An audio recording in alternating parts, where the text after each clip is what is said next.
లా social media చూస్తున్న మిత్రులందరికీ నమస్కారం. ఈరోజు మనం చర్చించబోయేటటువంటి అంశం చెక్ బౌన్స్ కేసుల్లో కొత్త నిబంధనలు అనేవి రావడం జరిగింది.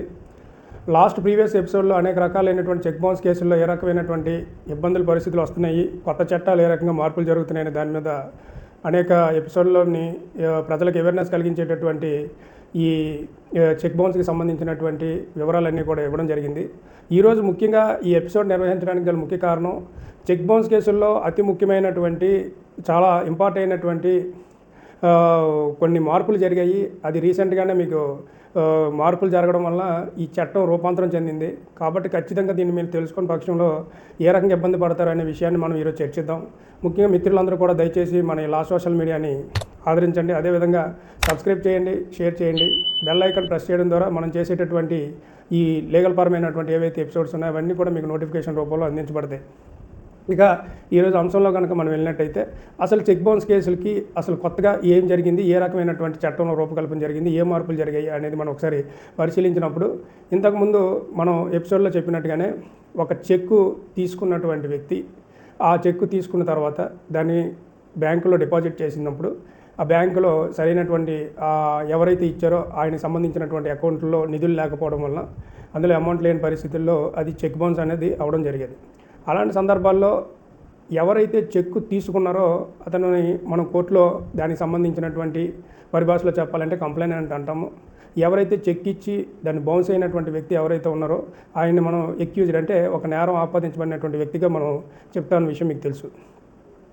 మొదటిసారి చెక్కు ఇచ్చిన తర్వాత ఆ చెక్ బౌన్స్ అవ్వడం, చెక్ బౌన్స్ అయిన తర్వాత బ్యాంకులు రిటర్న్ మెమో ఇవ్వడం, అందులోని ఇన్సఫిషియెంట్ ఫండ్స్ కానీ సిగ్నేచర్ మిస్ మ్యాచ్ అని కానీ డిఫరెంట్ ఎందుకంటే ఎన్ఐ యాక్ట్కి సంబంధించినటువంటి నెగోషియబుల్ ఇన్స్ట్రుమెంట్ యాక్ట్లో 138వ సెక్షన్ ప్రకారం చాలా క్లియర్గా కొన్ని ప్రొసీడింగ్స్ ఉన్నాయి. దాని ప్రకారం మాత్రమే 180 రకాలైనటువంటి చెక్ బౌన్స్కి సంబంధించినటువంటి చేంజెస్ ఉన్నాయి. అవన్నింటినీ కూడా ఇందులో నెగోషియబుల్ ఇన్స్ట్రుమెంట్ యాక్ట్లో ఇంపోజ్ చేయడం జరిగింది. కాబట్టి ఇలాంటి చెక్ బౌన్స్లు జరిగేటప్పుడు ఏ రకమైనటువంటి పరిస్థితులు ఉన్నాయి, అసలు ఇంతకుముందు ఉండేటటువంటి చెక్ బౌన్స్లకి ఉండేటటువంటి పరిస్థితి ఏంటి, ఇప్పుడున్నటువంటి పరిస్థితులు ఏంటి, ఏ మార్పులు జరిగాయి, ఈ యాక్ట్ ఎందుకు ఇంతగా కఠినతరం చేశారు ప్రభుత్వాలు అనేది ఒకసారి పరిశీలించినప్పుడు ఎవరైతే ఇందులో గుర్తుపెట్టుకోవాల్సిన విషయం, ఎవరైతే చెక్కు ఒకసారి ఇచ్చిన తర్వాత ఆ చెక్కు బౌన్స్ అవుతుందో వారు మళ్ళీ కేసులకు ఫైల్ చేసుకోవడం, ఆ కేసులు ఫైల్ అయిన తర్వాత దాని మీద కోర్టుల్లోని ఎక్కువ కాలం వాదోపవాదాలు జరగడం, ఇన్స్ట్రుమెంట్స్ మీద డిస్కషన్స్ జరగడం, కోర్టుల్లోని వాగ్వాదాలు జరగడం, ఫైనల్గా ఒక జడ్జిమెంట్ రావడం, దాంట్లోని ఆ ఇన్స్ట్రుమెంట్ ఇచ్చిన వాడిది అవునా కాదా నిజమా కాదా అనేది ఫైనలైజ్ అవ్వడం, దాని ద్వారా మిగతా ప్రొసీజర్లు అన్నీ జరిగేవి. కానీ ఇప్పుడంతా కూడా పూర్తిగా మారిపోయింది. అది కనుక ఒకసారి మీరు గమనించినట్టయితే చెక్ బౌన్స్కి సంబంధించినటువంటి విషయాలను తీవ్రంగా పరిగణించినటువంటి ప్రభుత్వం నెగోషియబుల్ ఇన్స్ట్రుమెంట్ యాక్ట్ 1881కి సంబంధించినటువంటి చాలా పెద్ద మార్పు అయితే చేసింది.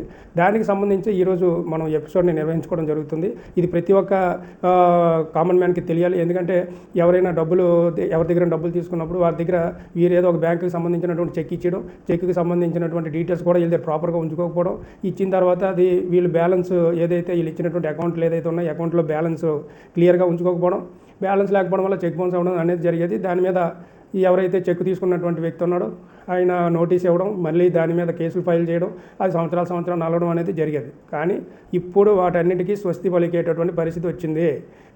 కేంద్ర ప్రభుత్వ రాష్ట్ర ప్రభుత్వాలు ఇచ్చినటువంటి యాక్ట్లో చాలా క్లియర్ అయినటువంటి ఇన్ఫర్మేషన్ ఈరోజు మీరు తెలుసుకోవాలి. కారణం ఏంటంటే ఇది కనుక తెలియకపోతే మీరు ఎంతవరకు నష్టపోతారు, మీ పరిస్థితులు అలాంటివి ఏ దిగజారిపోయే పరిస్థితుల్లో ఉంటారనేది మీకు అర్థం అవడం కోసమని చెప్పి వివరాలు మీకు చెప్పడం జరుగుతుంది.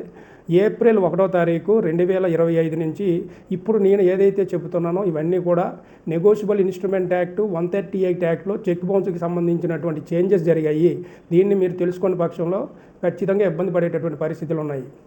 దీంట్లో ఇంతకుముందు కేసు వేసిన తర్వాత కేసు ట్రయల్లో ఒకవేళ ఎక్యూజ్డ్ రాకపోతే జైలుకి పంపించే పరిస్థితులు ఉన్నాయి. కానీ ఇప్పుడు ఈ వచ్చినటువంటి కొత్త చట్టాన్ని కనుక మీరు గమనించినట్టయితే ఆ వ్యక్తిని 2 సంవత్సరాల పాటు చెక్ బౌన్స్ అయితే 2 సంవత్సరాల పాటు జైలు శిక్ష, దాంతోపాటు మీరు ఎంతైతే అమౌంట్ చెక్కులో రాశారో ఆ రాసినటువంటి అమౌంట్కి డబుల్ ఆఫ్ ద అమౌంట్ అంటే ఒక 5 లక్షలకి మీరు చెక్ రాశారనుకోండి, అది 10 లక్షలు మీరు కట్టాల్సినటువంటి పరిస్థితి. ఇప్పుడు ఆ జడ్జిమెంట్లు కూడా అలాగే ఉంటాయి. కారణం ఇప్పుడు డిజిటలైజేషన్ జడ్జిమెంట్లు రావడం మొదలయ్యేవి. అసలు డిజిటలైజేషన్ జడ్జిమెంట్లు ఏంటి, ఎలాగొస్తాయి అని అంటే దీనికోసం సపరేట్గా ఒక ఫాస్ట్ ట్రాక్ కోర్టులు ఏర్పాటు చేసే. ఎందుకంటే భారతదేశంలో ఉండేటటువంటి ఇన్ని లక్షల కేసుల్లో అతి ఎక్కువ మొత్తంలో ఉన్నవి చెక్ బౌన్స్ కేసులు చాలా ఎక్కువ ఉన్నాయి. ఇక్కడ చాలా ఆలోచించాల్సినటువంటి విషయం, భారతదేశంలో ఇన్ని కేసులు ఉన్నాయా అని ఒకసారి ఆలోచించినప్పుడు అందులోని ఇవే 40 to 50% వరకు చెక్ బౌన్స్ కేసులు ఎక్కువ కనిపిస్తున్నాయి. దీన్ని పరిష్కరించడం కోసమే కేంద్ర రాష్ట్ర ప్రభుత్వాలు ఈ మార్పులు జరిపి దీన్ని పూర్తిగా ప్రక్షాళన చేయాలని చెప్పి ఒక నిర్ణయానికి వచ్చి ఫైనల్గా యాక్ట్ ఏదైతే నెగోషియబుల్ ఇన్స్ట్రుమెంట్ యాక్ట్ 138 ఉందో దాన్ని పూర్తిగా మార్పు చేయడం జరిగింది. దీని ప్రకారం ఎవరైనా చెక్ బౌన్స్ అయిన తర్వాత 2 సంవత్సరాల పాటు వారికి జైలు శిక్ష ఉంటుంది. ట్రయల్ నిర్వహణ తర్వాత ఖచ్చితంగా ఇంతకుముందు సంవత్సరాలు జరిగేటటువంటి ట్రయల్ ఇప్పుడు అన్ని సంవత్సరాలు లేదు, మీకు 6 మాసాల్లోనే మొత్తం ట్రయల్ అంతా అయిపోయేటటువంటి పరిస్థితులు ఉన్నాయి. మీరు double of the amount pay చేసుకోవాల్సినటువంటి అవసరం ఉంది. దీంతోపాటు డిజిటలైజేషన్ ప్రాసెస్ అనేది నిర్వహించడం జరిగింది. దీనికోసం సపరేట్గా కొన్ని వెబ్సైట్లను కూడా ఇవ్వడం జరిగింది. మీరు ఆ వెబ్సైట్లలో కనుక వెళ్ళి ఆన్లైన్లోనే చెక్ బౌన్స్ అయినట్టుగా కనుక మీరు ఫైల్ చేసినట్టయితే డిజిటలైజేషన్ ద్వారా మీరు ఇచ్చినటువంటి ఇన్స్ట్రుమెంటు ఒరిజినలా కాదనేది కూడా అదే చెక్ చేసుకొని మీకు త్వరితగతిన జడ్జిమెంట్ కూడా అదే ఇచ్చేసేటటువంటి సందర్భాలు ఇప్పుడు ఈ మార్పుల్లో ఈ కొత్త యాక్ట్లో కొత్తగా రావడం జరిగింది. అంటే ఎన్నాళ్ళలాగా ఎక్కువ సంవత్సరాలు జరిగేటటువంటి పరిస్థితి లేదు. ఇప్పుడు అంతా కూడా వేగంగా త్వరితగతిన చెక్ బౌన్స్ వేశారు అని అంటే త్వరితగతిన 3 నుండి 6 మాసాల్లోపు ఆ చెక్ దానికి సంబంధించినటువంటి జడ్జిమెంట్లు కూడా ఇప్పుడు వచ్చేటటువంటి పరిస్థితి ఉంది. వాటి కనుక ఒకసారి పరిశీలించినప్పుడు ఇంతకుముందు ఎన్ఐ యాక్ట్లో ఏదైనా ఒక చెక్ వ్యాలిడిటీ 3 నెలలు ఉంటుంది. ఆ 3 నెలల్లో ఆ వ్యక్తి చివరి రోజు చెక్ ఫైల్ చేసినా కూడా అది ఫోర్స్లో ఉండేది. అది అయిపోయిన తర్వాత అక్కడి నుండి 30 రోజుల కాల వ్యవధిలో వాళ్ళు కేసు ఫైల్ చేసుకోవాల్సిన పరిస్థితి ఉండేది. ఎందుకంటే నోటీస్ వచ్చిన తర్వాత వితిన్ 45 డేస్లో ఇదంతా కంప్లీట్ అవ్వాలి. ఇప్పుడు దానికి గవర్నమెంట్ ఇచ్చినటువంటి కొత్త అవకాశం ఏంటంటే 3 నెలల పాటు అవకాశం ఇచ్చింది. ఇంతకుముందు 45 రోజుల్లో ప్రాసెస్ కంప్లీట్ అయ్యేవి, కానీ ఇప్పుడు అది 90 రోజుల వరకు కూడా కాల వ్యవధి అనేది ఇవ్వడం జరిగింది. అంటే ఇది ఎవరికి ఉపయోగకరం అని అంటే, చెక్కు ఎవరైతే తీసుకున్నారో బౌన్స్ అయిందో ఆ వ్యక్తి ఎవరైతే కంప్లైనెంట్గా ఉంటారో కంప్లైనెంట్కి వెసులుబాటు కలిగించింది. దేనికంటే ఆ ఇన్స్ట్రుమెంట్స్ని అన్నింటినీ కూడా ప్రాసెస్ ఒక్కోసారి ఏం జరుగుతుంది అంటే చెక్ బౌన్స్ అయిన తర్వాత 30 రోజులు అంటే 15 రోజుల్లో నోటీస్ ఇవ్వాలి, 30 రోజుల్లో ఫైల్ చేయాలి. అంటే టోటల్గా 45 డేస్ ఈ లీగల్ ఫ్రేమ్వర్క్ అనేది ఉండేది. ఇప్పుడు దాన్ని మార్పు జరిపి 3 నెలల పాటు కాల వ్యవధి ఇచ్చేటటువంటి అవకాశం ఉంది. దీన్ని బట్టి ఈ మార్పు జరగడం వలన ఎవరైతే చెక్ బౌన్స్ కేసులు ఫైల్ చేస్తున్నారో వాళ్ళతో సంప్రదించి ఆ డబ్బులు తీసుకోవడమా, లేదు అనుకుంటే చెక్ను ఫైల్ చేసుకునేటటువంటి వెసులుబాటును కూడా కల్పించింది ఈ యాక్ట్. కాబట్టి ఒక విషయాన్ని అందరూ గుర్తుపెట్టుకోవాలి, నెగోషియబుల్ ఇన్స్ట్రుమెంట్ యాక్ట్లో చెక్ బౌన్స్ కేసులు మీరు ఇన్నాళ్ళగా ఏదో ఎక్కువ కాలం నడుస్తుంది, పర్వాలేదు నాకేం అవ్వదు అనుకునేటటువంటి ప్రతి ఒక్కరికి కూడా ఒక హెచ్చరిక. కారణం, ఎన్ఐ యాక్ట్ చాలా తీవ్ర పరిణామాలు తీసుకునేటటువంటి పరిస్థితుల్లో ఉంది. ఇన్నాళ్ళలాగా ఎక్కువ కాలం తీసుకునేటటువంటి అవకాశం లేదు. ఏదో ఎక్కువ కాలం సంవత్సరాలు మరలా మీకోసం చెప్తున్నాను, ఏదో టైం కలిసి వస్తుందిలే అని అనుకుంటారు. టైం కలిసి రావడం కాదు, దీంతోపాటు 24% పర్ యానం అయినా అవ్వచ్చు. మీకు ఆ ఇంట్రెస్ట్ అనేది క్యాల్కులేషన్ కూడా అదే తీవ్రత ఉంటుంది. కాబట్టి ఎంత వేగం ఉంటే అంత వేగం మీరు అవతల వ్యక్తులతో మాట్లాడుకోవడం, దాంతో మీడియేషన్ చేసుకోవడం, ఒక సెటిల్మెంట్కి రావడం, కేసుల ద్వారా ఇబ్బంది పడేటటువంటి పరిస్థితులు లేకుండా, అరెస్టుల వరకు వెళ్ళే పరిస్థితులు లేకుండా. ఎందుకంటే ఎన్ఐ యాక్ట్లో అరెస్టులు ఎప్పుడో ట్రయల్ నిర్వహణ తర్వాత జరిగేవి, కానీ ఇప్పుడు అది సివియర్ అయిపోయింది. వేగంగానే మొత్తం ప్రాసెస్ కంప్లీట్ చేయమని చెప్పి 138 నెగోషియబుల్ ఇన్స్ట్రుమెంట్ యాక్ట్ చెప్తుంది. కాబట్టి కొత్త చట్టాలు మొన్న ఏప్రిల్ 1వ తారీఖు నుంచి అమల్లోకి వచ్చాయి. కాబట్టి ఇక మీకు అవకాశం లేదు. కాబట్టి త్వరితగతిన కంప్లీట్ చేసుకోండి. ఎటువంటి ఇబ్బందులు ఉన్నా కూడా దగ్గరలో ఉండేటటువంటి అడ్వకేట్లను సంప్రదించండి.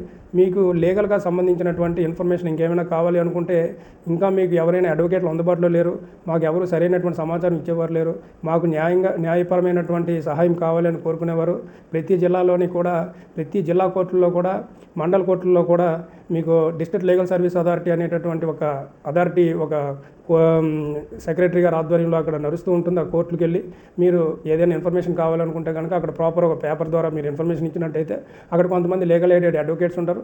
వాళ్ళు ఒపీనియన్స్ మీకు ఫ్రీ లీగల్ కాస్ట్లోనే ఇస్తారు. అక్కడ ఎవరికి డబ్బులు కట్టాల్సినటువంటి అవసరం లేదు. ఫ్రీ కాస్ట్లో మీరు తీసుకొని ఫర్దర్గా మీరు ఏ రకంగా లీగల్గా ప్రొసీడ్ అవ్వాలనే దాని మీద ఒక అవగాహన కలిగించుకోవాలని చెప్పి తెలియజేస్తూ, ఇన్నాళ్ళలాగా లేనటువంటి ఇలాంటి చట్టాలు మీకు తెలియకపోవడం వల్ల ఎంత ఇబ్బంది కలుగుతుంది. కాబట్టి మీలాగా 10 మందికి విషయాలు తెలియజేయాలి. తెలుసుకోవడం వల్ల ఎంతోమందికి ఈరోజు మీరు ఒక మార్గదర్శులుగా నిలబడతారు కాబట్టి ఈ వీడియోని 10 మందికి షేర్ చేయండి. అదేవిధంగా అందరికీ లీగల్ అవేర్నెస్ చేయండి. మీకు ఏవైనా సమస్యలు ఉన్నట్టయితే దయచేసి మాకు కామెంట్ రూపంలో తెలియజేయండి. మేము దానికి సంబంధించినటువంటి పరిష్కారాన్ని తెలియజేయడానికి ప్రయత్నం చేస్తామని తెలియజేస్తూ ఇంతటితో నమస్కారం.